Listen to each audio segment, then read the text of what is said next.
한 해 가는 밝은 길이 4권 19번째 시간입니다. 22년 6월 18일 새벽 1시 37분. 이건 뭐 좀 흉내내긴 좀 그러네요. 여자의 음란한 신음소리, 이제 남자, 여자 성교를 가질 때 내는 소리 같아요. 들었는데 글로 표현하기 어려움. 1시 43분. 아유, 굉장히 이뻐라. 나이 든 남자의 영음. 엉큼하고 징그러운 목소리. 음란을 하는 그 상대 같기도 하고요. 1시 43분, 못 봤어요. 이 영음에 대한 답변. 40대 남자 여금. 에녹자매, 주님, 이건 무엇인가요? 음행이 이루어지는 모습, 실제적인 음행보다는 우리의 모습 속에 이런 음행적인 모습이 있다는 거죠. 우리 안에 영적인 음행이 이루어지는 거. 주님, 어떠한 음행을 말씀하시나요? 우리의 음행으로 우리의 영이 굉장히 고통을 받고 있음. 육체적인 즐거움, 주님이 아닌 다른 것을 원하고 그것을 추구할 때 주님은 그것을 음행이라고 하시는데 영이 고통을 받는데요. 영과 혼이 지금 따로 노는 거죠. 음행은 내가 하는 것이지만 고통은 나의 영이 받고 있는 것. 나의 혼의 영역에서 음행적인 그런 걸 추구할 때 우리의 영은 고통받는데요. 영은 하나님께 속한 것이고 하나님께 다시 돌아가야 될 존재거든요. 물론 혼도 마찬가지지만 죄로 인해 혼과 영이 분리된 것처럼 혼의 영역에서 영의 것을 잘 알지 못하고 이렇게 영을 고통스럽게 한다는 것을 알았더라면 이렇게 주님이 보시기에 음행하는 것을 하지 않겠죠. 음행을 하게 된 남자의 영음은 우리를 음행하게끔 유혹하는 마귀의 소리, 아유 굉장히 이뻐라 뭐 이런 거겠죠. 우리가 마귀의 유혹의 소리를 듣고 음행을 하면 우리의 영은 굉장한 고통을 당하게 됨. 굉장한 고통, 이제 이게 육체의 고통처럼 딱 느껴지는 게 아니면 고통당하는지도 모르고 지나가겠죠. 그 순간은 주님께서 보호하실 수 없으심, 주님을 따라가지 않고 육체의 즐거움, 쾌락, 세상에 속한 것을 추구하기 때문에 주님은 어떻게 하실 수 없다는 거예요. 우리의 의지가 그 음행을 원하기 때문에. 우리 육의 부분은 만족을 느끼고 있지만 영은 고통을 호소하고 있는 거. 한 몸에 영과 혼이 같이 있고 혼은 영의 일부라고 할 수 있는데 죄로 인해서 혼과 영이 단절된 것처럼 그렇게 혼의 영역에서 영이 고통당하는 걸 모르고 있다는 거예요. 그렇게 영이 힘을 점점 잃어버리게 됨. 그래서 영적인 사람, 육적인 사람. 육적인 사람이라는 것은 혼의 영역에서 육적인 것을 추구하는 거죠. 이 힘은 주님을 향해 갈 수 있게 하는 힘인데 주님께 향해 나아가야 되는데 그 힘을 잃어버린대요. 우리의 음행으로 영이 힘을 점점 잃어버리는 것. 음행은 우리의 생각과 마음과 행동으로 발동하게 되는 것. 겉으로 어떤 음행의 죄를 저지르지 않는다고 해도 생각으로, 마음으로 범죄할 수 있는 거죠. 정욕의 소리로 인해 우리의 생각과 마음이 음행에 빠져들면 점점 행동으로도 옮기게 되는 것.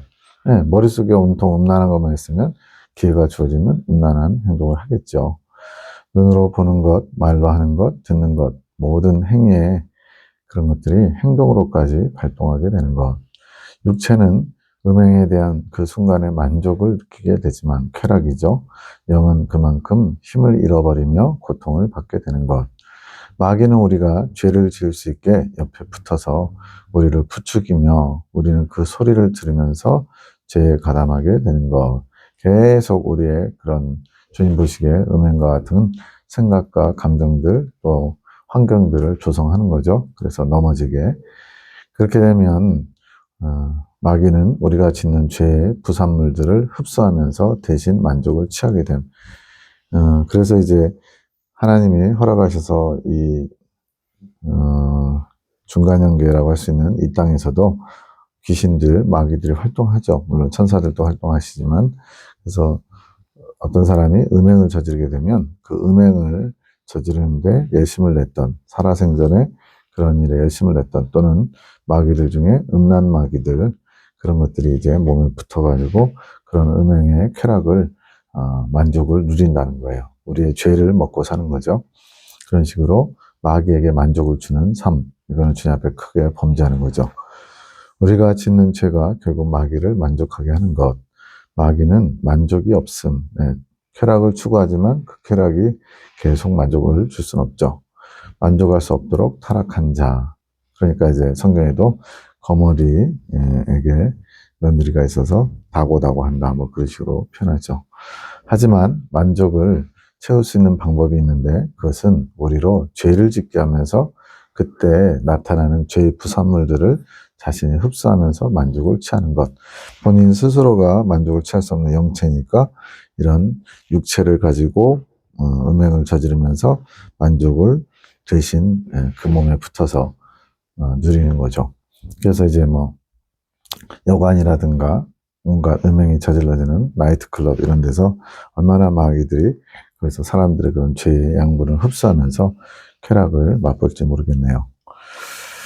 더 많이 성장한 자일수록 마귀에게는 그 사람을 넘어뜨리는 것이, 죄짓게 하는 것이 더 큰 만족으로 다가오는 거. 그렇잖아요. 정말 저 사람은 도저히 넘어뜨리기 어려워 그랬는데 그 사람을 넘어뜨리게 되면 큰 쾌락을 맛볼 것 같아요. 그렇게 더 강한 마귀가 다가오는 거. 영적으로 성장하면 성장할수록 더 깨어서 근신해야 되는 이유가 여기 있습니다. 이 정도 성장했으면 마귀도 꼼짝 못하니까 되겠지가 아니라 오히려 더 강한 마귀가 붙어서 넘어뜨리려고 하니까. 더 힘센 마귀, 교활한 마귀가 우리의 틈을 파고들어 우리로 죄짓게 하며 우리의 마음을 약탈하는 것.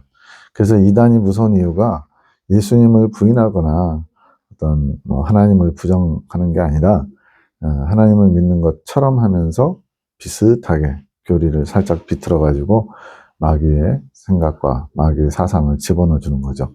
그래서 이단이 오히려 하나님은 없다, 뭐 부처님이 신이다 이런 다른 종교들보다 더 위험하고 무서운 이유가 거기 있죠. 우리의 틈을 파고들기 때문에. 그런데 왜 약탈하는 것이라고 표현됐나? 약탈은 폭력을 써서 빼앗는 것이 약탈, 폭력적인 그런 방법이죠. 주님 보시기에 마귀가 약탈하는 것처럼 보시는 것. 그럼 못 봤다라고 하는 그 영어는 뭔가? 마음의 소리, 그 음행을 부인하는 것. 자신의 마음속에 음행이 이루어지고 있지만 그것을 음행이라고 느끼지 못하는 상태. 양심의 등불이 밝으면 밝을수록 작고 사소한 거에도 찔림이 있을 터인데 점점 어두워지면 그런 것을 알지도 못하고 인식도 못하겠죠. 마치 30촉짜리, 30와트짜리 전구를 켠 것과 100와트를 켠 것이 밝기가 다르듯이 밝으면 밝을수록 작고 사소한 먼지 같은 것도 잘 보이겠죠. 인지하지 못하는 것, 우리의 마음의 소리, 이것이 주님의 마음 아픔. 날마다 이루어지고 있는 음행 속에서 이 음행이 잠깐 이루어진 것도 아니고 날마다 이루어진대요. 우리의 영은 주님께 고통을 호소하고 있지만 우리의 마음이 그것을 알지 못하는 것. 영이 깨어있지 못할 때, 혼이 그것을 인식하지 못할 때 이렇게 음행을 저지르면서도 그것을 주님 앞에 부끄러운 음행이라고 생각하지 않겠죠. 우리의 마음이 그것을 깨달아 알아야 함. 그래서 말씀 가운데 깨어 근신해야 되는 거죠. 날마다 이루어지고 있는 음행들을 멈춰야 하는 것. 말씀을 통해서 내 안에 날마다 이루어지고 있는 음행들을 발견하며 그것을 물리쳐야 하는 것. 말씀 속에서 깨우침, 조명하심을 받아야 자기 모습을 발견할 수 있는 것. 인간적인 지혜, 똘똘함으로 되는 것이 아니고 말씀 속에서 성령의 조명하심으로 내게 주시는 말씀, 또 뜻을 깨달아야만 발견할 수 있다고 말씀합니다. 새벽 1시 50분, 제 생각에는요, 별로 안 좋은 것 같아요. 에녹사매가 해석합니다. 자신의 생각이 말씀을 따라 살아야 되는 거. 마음과 생각은 하나가 되어야 함. 마음과 생각을 구별하고 있잖아요. 마음속에 생각, 감정, 의지가 있다. 이렇게 보통 생각하는데, 마음이 좀 더 이렇게, 기본적인 것 같아요. 근본적인 거. 마음만 있어도 이길 수 없고, 생각만 있다고 해도 이길 수 없음. 마음과 생각이 하나를 이룰 때 능력이 되는 것. 말씀 속에서 자신이 했던 것이 음행이었다는 것을 성령의 조명하심으로 알게 된다면 마음과 생각이 하나 되어 능력이 나갈 수 있게 해야 하는 것. 내가 하는 게 아니라 성령의 능력으로. 그 능력이 결국 정욕의 소리를 침묵시킬 수 있는 것. 주체는 항상 성령님이셔야 된다는 얘기입니다. 정욕의 소리가 발동했을 때 마음과 생각이 하나 되지 않는다면 음행하게 되는 것. 마음 따로 생각 따로 이래야 되는 건 아는데 정작 하지 못하게 하는 거죠. 하지만 마음과 생각이 하나를 이루고 있다면 방향성이 주님을 향해 있고 주님의 말씀을 실천하고자 하는 그런 쪽으로 향해 있다면 정욕의 소리를 무찌를 수 있는 능력으로 나가게 되는 것. 이것이 정욕의 소리에 침묵하는 것. 의지의 부분은 어떻게 되나? 마음과 생각이 하나가 되면 주님의 뜻에 순종할 수 있는 것. 온 마음과 온 생각이 하나님 말씀의 기준을 삼고 그걸 지키려고 하는 의지가 발동되면 당연히 순종할 수 있겠죠. 마음과 생각이 주님으로 하나 된다면 주님의 뜻에 순종할 수 있는 의지가 준비되는 것. 정욕의 소리는 침묵을 당하는 것이고 주님의 뜻에 순종할 수 있는 의지가 준비되므로 주님의 뜻을 이룰 수 있게 되는 것. 네. 마음도 생각도 의지도 다 주님을 향해 있을 때 이것이 가능하다고 말씀합니다. 그래서 깨어 근신하라는 거죠. 성령의 조명하심과 이끄심에 순종하기 위해서는. 새벽 1시 52분 김 집사님에게 말합니다. 이거는 아름다운 곳에서 임준사님의 영음. 지금 송 원장님이 지금 이런 영이 하는 소리들을 듣고 적은 거예요. 에녹자매가 해석합니다. 이건 뭔가요? 전사님의 영이 아빠 김 집사님에게 하는 말. 전사님께서 아빠에게 지금 느끼는 것을 이야기하고 있음. 그런데 아빠는 듣지 않으심. 아직 그것을 소망할 때가 아니기에 듣지 못하는 것. 영적 성장이 좀 다른 것도 있고 마음을 세상에 아직 많이 빼앗기고 있으니까 듣지 못하는 거죠. 아빠는 지금 마음의 정돈이 필요한 때, 마음을 잠잠히 하고 주님의 뜻을 마음에 새겨야 할 때, 주님의 뜻을 마음에 새긴다는 것은 무엇이 중요한지 주님의 초점을 알아야 하시는 것. 주님이 아빠에게 맡겨주신 일들을 다시 정돈하면서 주님이 무엇을 원하고 계시나, 주님이 무엇을 하기 원하시나 정돈해야 될 때, 그것을 마음속에 정돈할 때 불순물들이 걸러지며 주님의 뜻이 무엇인지 길이 보이게 될 것. 박 집사님 꿈의 해석에 보면은 화장실이 깨끗하고 좋은 곳, 이것이 배설할 수 있는 공간이 잘 정리되어 있는 건데 사상이 정리되었을 때 깨끗하게 화장실이 정리된 것으로 나옵니다. 내 안에 사상 중에 버려야 될 것과 버리지 않아도 될 것이 구별돼야만 잘 버릴 수 있겠죠. 그래서 배설의 장소인 화장실이 깨끗하고 좋은 곳을 사상이 정리된 것이라고 표현하는 거죠. 아빠에게 필요한 것은 우선순위를 정돈하는 거. 주님이 뭘 원하시는지를 초점을 잘 맞춰야 된다는 거죠. 그것을 통해 자신의 삶의 방향성을 정하게 되며 흔들리지 않는 삶을 사는 것에 많은 도움이 될 것. 1시 55분 민영이 송 원장님이 부르는 얘기 민옥자매 해석합니다. 이건 뭔가요? 엄마의 영이 숙모를 주시하는 거. 숙모의 마음을 투영하기 위하여 숙모를 생각하는 거. 부른다기보다는 지금 송 원장님의 영이 박민희 집사님을 주목하고 집중하고 있는데 그 이유가 뭐냐? 숙모의 마음을 들여다보기 위해서. 숙모에게 부러운 마음이 있기에 이제 앞선 영상에서 에녹자매가 엄마의 도움을 받아서 피아노를 잘 치는데 이제 본인만의 어떤 또 그것을 배워나가야 되는 그런 내용이 있거든요. 그래서 그렇게 엄마로부터 신앙의 유산을 물려받고 또 도움을 받는 그런 것들이 부러워하는 내용이 있었거든요. 에녹이 엄마의 도움을 받는 부러움에 그것을 원함으로 주님께서 받으시고 숙모에게도 엄마로부터 그런 영적인 것이 흐르게 하기 위해서 숙모 안에 필요한 것이 무엇인지 엄마의 영이 감지하는 상태. 그냥 민영이 이 한마디 영이 한 것을 가지고 이렇게 해석하는 거. 주님이 주시는 지혜와 감동이 아니면 이렇게 할 수가 없겠죠. 영적 어미로서 자녀에게 무엇이 필요한지 생각하는 것. 송 원장님이 이제 어떻게 보면 길잡이로서 모든 사람들의 영적인 통로요, 시발점이기 때문에 영적 어미가 되는 거죠. 1시 55분 나올 수 있다니까 사무엘의 영음 에녹자매가 해석합니다. 이건 뭔가요? 사무엘 안에 있는 자기가 옳다 하는 마음, 그 마음이 깊지는 않지만 작지는 않은 거. 그러니까 약간 잘하고 있는 거죠. 사무엘 안에 내가 하려고 하는 마음, 자기가 옳다 하는 고집과 아집의 마음이 있음. 이것은 사무엘 안에 버려야 하는 마음. 사무엘도 보면 이제 주도권이 좀 센 편이거든요. 자기가 뭔가를 주도적으로 하기를 원하죠. 그런데 이것이 주님과 초점이 맞춰서 주님의 것을 추구할 때는 좋지만 그렇지 않으면은 주님보다는 내가 앞서가려고 하고 내 마음대로 하려고 하는 오히려 걸림돌이 되겠죠. 자기가 할 수 있다는 마음을 버려야 하는 것. 이것이 다 자기 의가 되고 자기 고집이 되고 아집의 마음. 사무엘 안에 이러한 마음이 깊지는 않지만 작지 않음. 깊지 않다는 것은 어느 정도 좀 교정해주면 잘 바꿀 수 있다는 거죠. 근데 또 작지 않다는 것은 내버려두면 크게 이제 그것이 자라가지고 더 힘들게 그것을 제거해야 될 수 있죠. 이러한 마음을 정돈시키고 싶으신 주님께서 그런 거죠. 사무엘 안에 내가 하려는 마음을 주님께서 정돈시키고자 하심. 이 마음이 가장 성령의 이끄심을 받지 못하게 하는 마음. 일단 성령의 이끄심에 순종하려면 내 생각, 내 감정이 없어야 되거든요. 근데 나 중심적인 내가 주체가 되고자 하는 마음이 있으면 성령의 이끄심 받기 어렵죠. 내가 하려는 것, 이 마음이 성령을 제한하는 마음의 첫 번째 걸림돌. 자기 자신을 의지하면서 믿는 마음. 이 마음이 정돈되어야만 주님을 더 신뢰하며 주님의 이끄심을 의지하며 갈 수 있게 됨. 이것을 위해서 우리가 기도해야 함. 사무엘이 자기 고집을 버릴 수 있도록 주님의 이끄심에 순종하는 아들이 될 수 있도록 우리가 기도해 주어야 하는 것. 사무엘은 주변을 둘러싼 어른들이 다 같이 협력해서 그 아이가 영적으로 잘 성장할 수 있도록 도와야 된다고 주님 말씀하셨어요. 공동육아죠. 꿈가에서 박지사님, 아버님의 축복기도 꿈.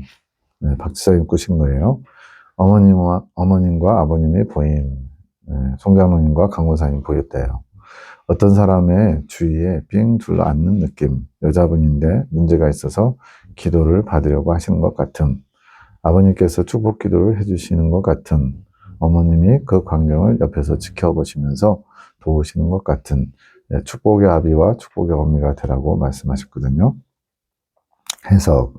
주님께서 아버님의 입술을 통해 축복이 흘러가기를 원하심. 축복권, 장로의 축복을 회복시켜 주실 거. 이제 장로님 안에 그런 아비의 마음을 품으면 주님께서 그 아비의 마음을 통해 자녀들에게, 영적 자녀들에게 하나님의 축복이 흘러가는 축복권을 허락하셨다 말씀하셨어요. 권위를 입혀주시겠다는 의미. 권위를 입혀주신다는 것은 그것이 사람의 권위가 아니라 하나님이 주신 거라는 의미죠.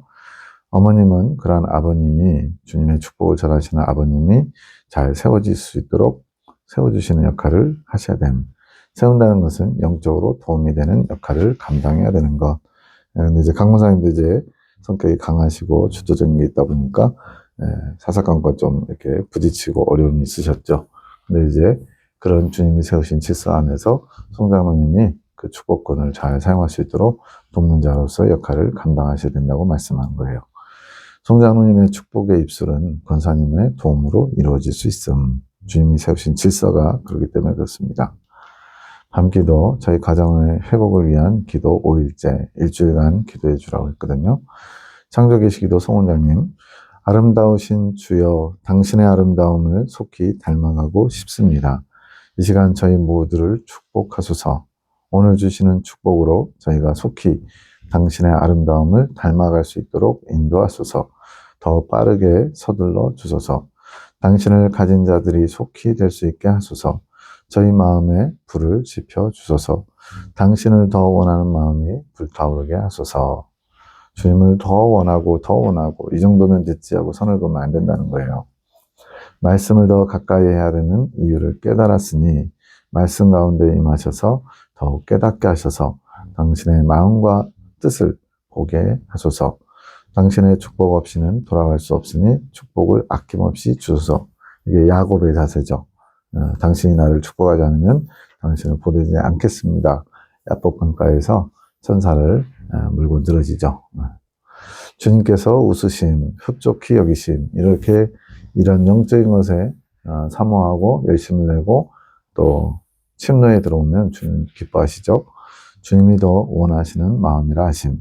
말씀을 가까이 하는 자는 오늘 올린 기도의 축복을 받아갈 것이라 하심.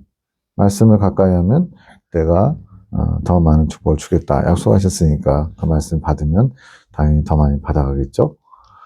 목사님 가정을 위한 기도. 그들의 마음 가운데 영적 전쟁이 이루어지고 있다 하심. 영적 전쟁이니까 혼의 영역에서 모를 수 있죠.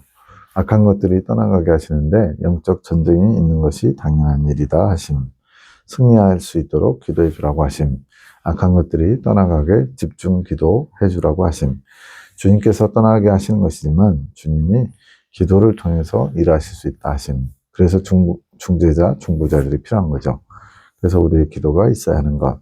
당사자들은 이런 영적인 일이 일어나는 것을 알지 못하기 때문.